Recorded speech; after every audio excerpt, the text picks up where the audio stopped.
Agus inis ar an lína tá Clare Spáineach. Is Bainisteoir Seirbhísí Clare san Gaeloideachas Gaeloidechas. A Clare fád go dtíon Clare? Gur míle mágad Baron.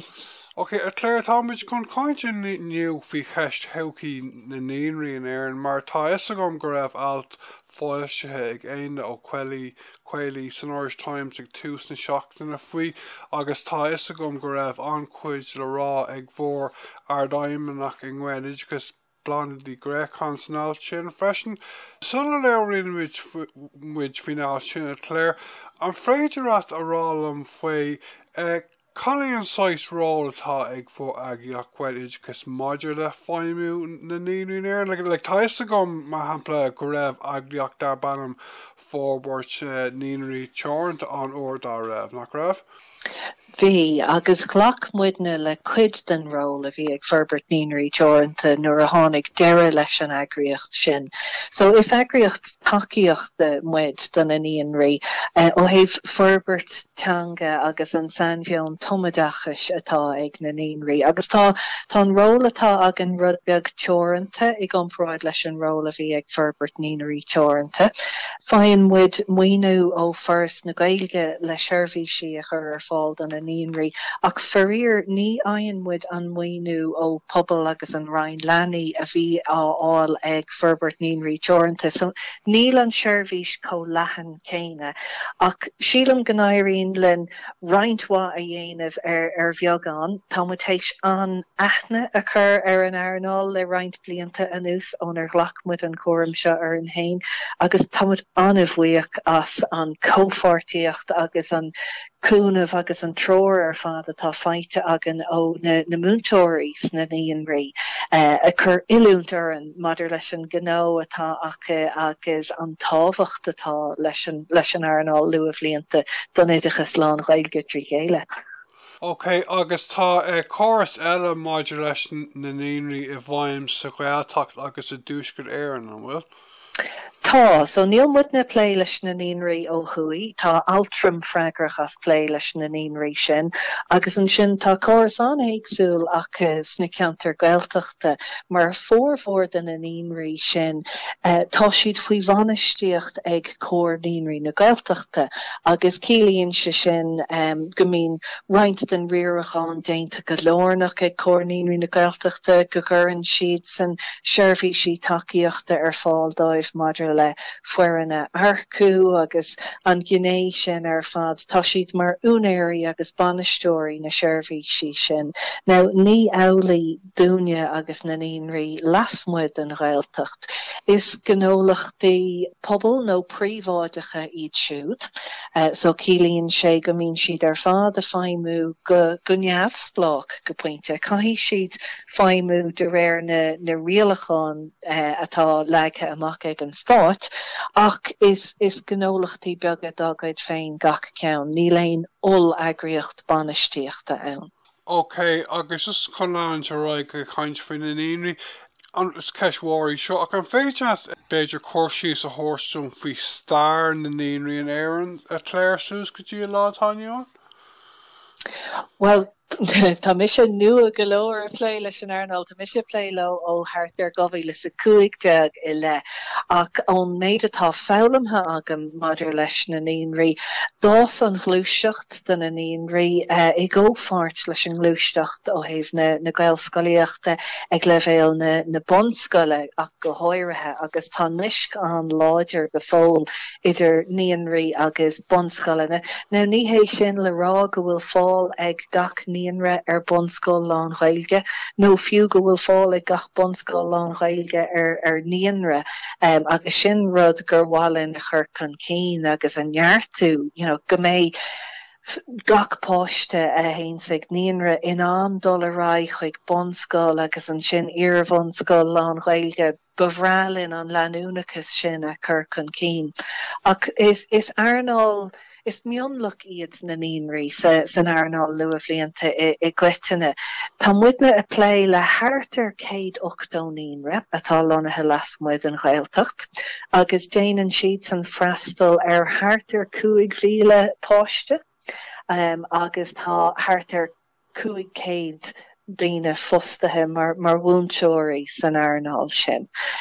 So bín muidne a play le gach duine gur mian lo play linne ina le, tiismóirí na múntóirí, agus an sin an lucht déanta bartais, agus na heagraíochtaí eile atá ann le cabhrú leis na Naíonraí. Ní churann siad seirbhísí ar fáil trí Ghaeilge foréir, ach tá méid caint ar leithéidí Bernardos agus Early Childhood Ireland agus na Montessori's agus na Draumaní ar fad a chur an takeíocht ar fáil duna daoine atá chur seirbhísí ar fáil de leanaí óga.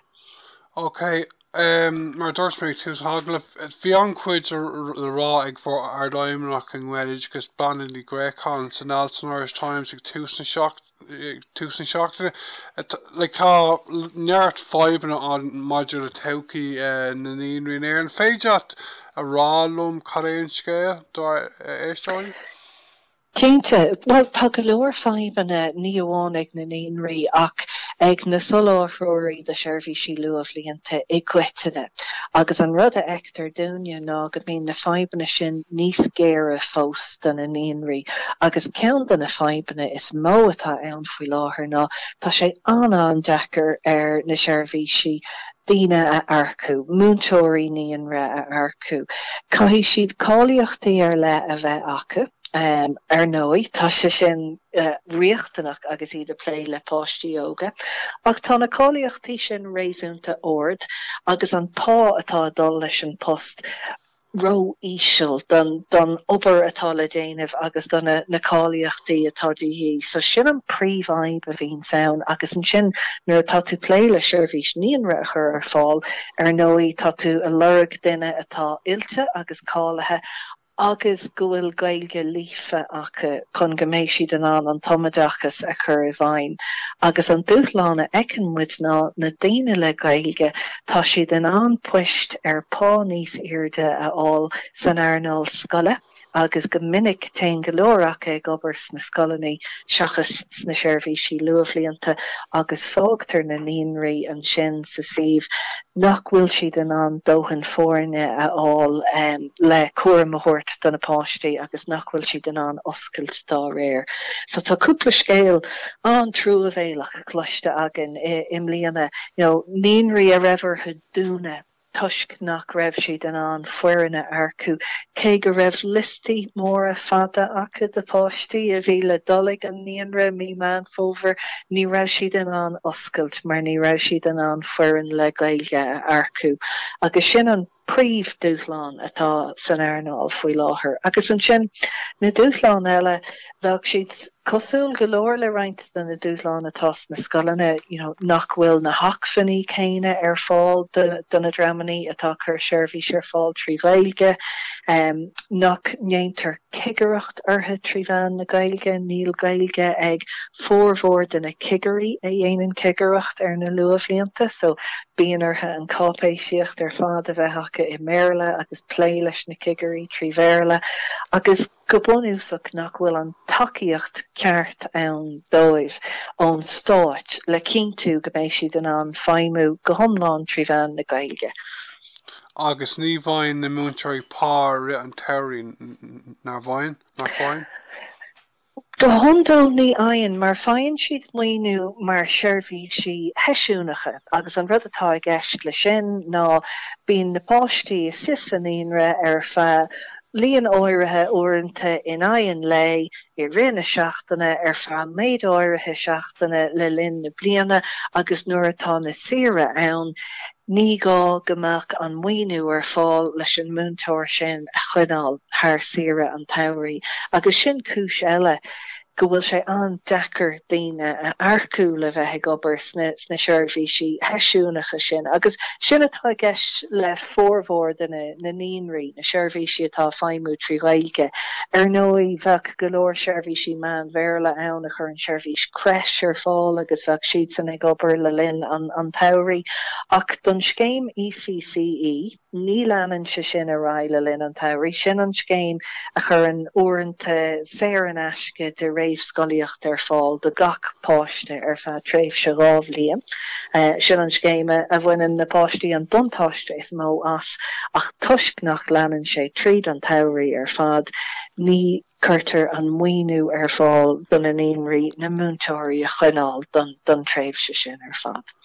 Okay, cé héanó hí an ara atá freagracht seo, derfin norma fódi, ach bhfuil ara stáit freisin riscut?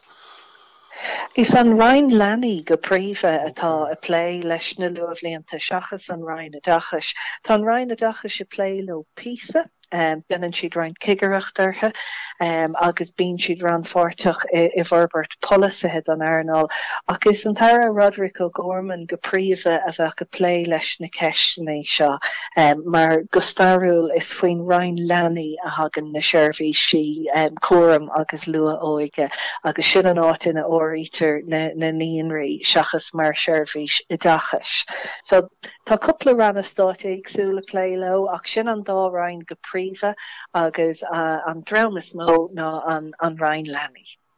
Okay, ceapan go páirsanta gur dear rud é go bhfuil an bpróiseas maidir le teacht isteach Pholasaí don Oideachas lán-Ghaeilge ag dul roiig leis cóirlachán poiblí ar siúl faoi láthair. Is ceismhór eile I seo a cléir ach an bhfuil mola a gcuibh I nghaid Oideachas do ghaoine sa gnáthphobal faoi céir gur cordún a rá má tá aineach le déanamh againn tá caint faoi Oideachas lán-Ghaeilge ag uiteanna? Seo písa mór ibre dúine sna míana roin. So mar a cheasan tá deire ag teacht leis an cóirlachán sin ar an 6 láideag de bhí anar ach tá muid na buairthe nach dogann se sin dóthan ama dún mar phobal leis an Pholasaí seo a slé agus le multi cíalmhre a chur le chéile agus an rud is fearr a all as an deis cóirlachán seo. So tá sína ama lurcha agan, tá muid a géirí ar an Bainisteoir sína ama a thuirt don phobal go dtí deirihí fiabhra agus tá sé a gceist agan an sin go leor ólas a chur amach sa phobal maidir leis na rudaí a cheapan muidne a bheith tábhachtach sa Pholasaí nua agus tá sé geisteach an grúpi fócas agus crunethe poiblí a rachtáil freisin le go mé muid an play go díreach le múntóirí le príomhidí le tiismothirí le build an phobal aine gur míon lo bheith ran forteach sa chóirlachán seo mar tá deis iontach an seo go leor dul chun cín I dhéanamh donna Naíonraí donna bonscoileanna agus donna hiarmhan scoileanna agus tá muid a géirí an deis sin a hapú. So Cunísúil ar síbhéidir lín agus sin ag clús donna nuacht litreacha mar béimmuid I deagháil chuidhá maidir leis an ceist seo sa coppla bhí roin. Okay, tá na go mé an tara Roderick O'Gorman tá sin mar teachta dal áitiúil domsa agus tá gom bhfuil sé anna gnáthach sa Ryan. Cad a bheith tú mé fá ag móla dó chuna dhéanamh sna mína tá macrán mátá sé chun ahrú na hairthe atá I dhéanamh maidir leis Naíonraí Ghaeilge?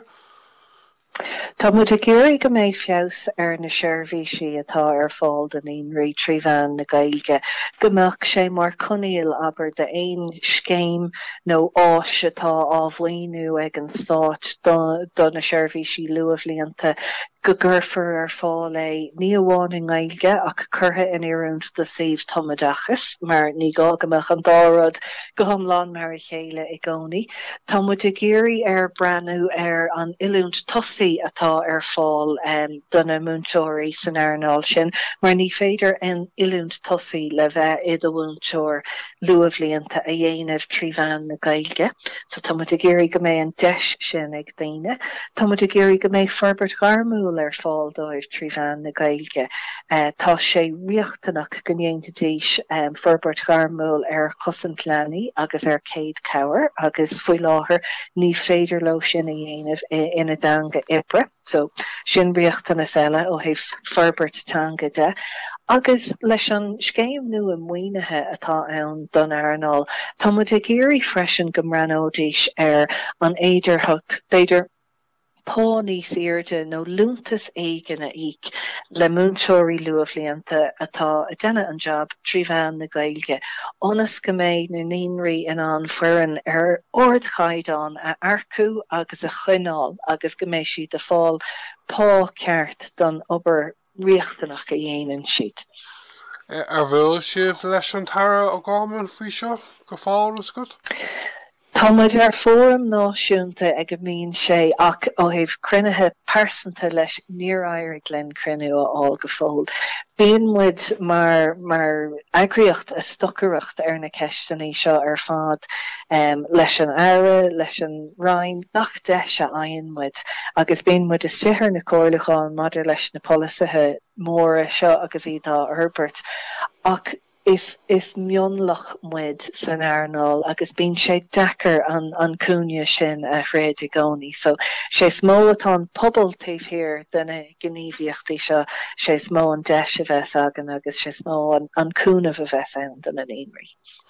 An bhfuil sibh ag smíanamh go bhfuil sé ag sort ag feitheamh don Pholasaí don Oideachais lán-Ghaeilge seach nó an sílan tú go bhfuil sé ag beidir chun ahrathe móra a dhéanamh i gcuid sin na maidir leis an réamh scoilíocht le béarla freisin?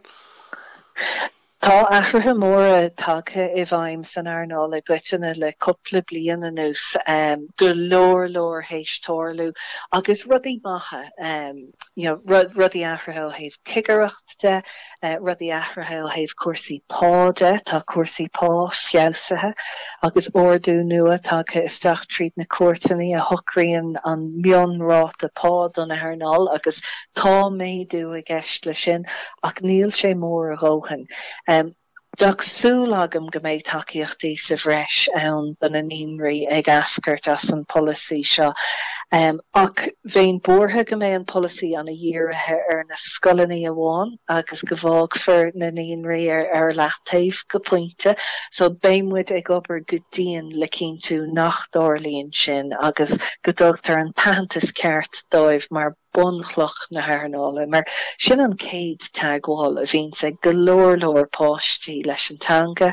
Tá muid ag géirí go méid sé có dearfach agus is féidir agus tá muid ag géirí go méid siad omlán spreice le Naíonraí le aistear tríbhean na Gaeilge. So tá sé sin an tábhachtach dún agus an Pholasaí seo á Herbert.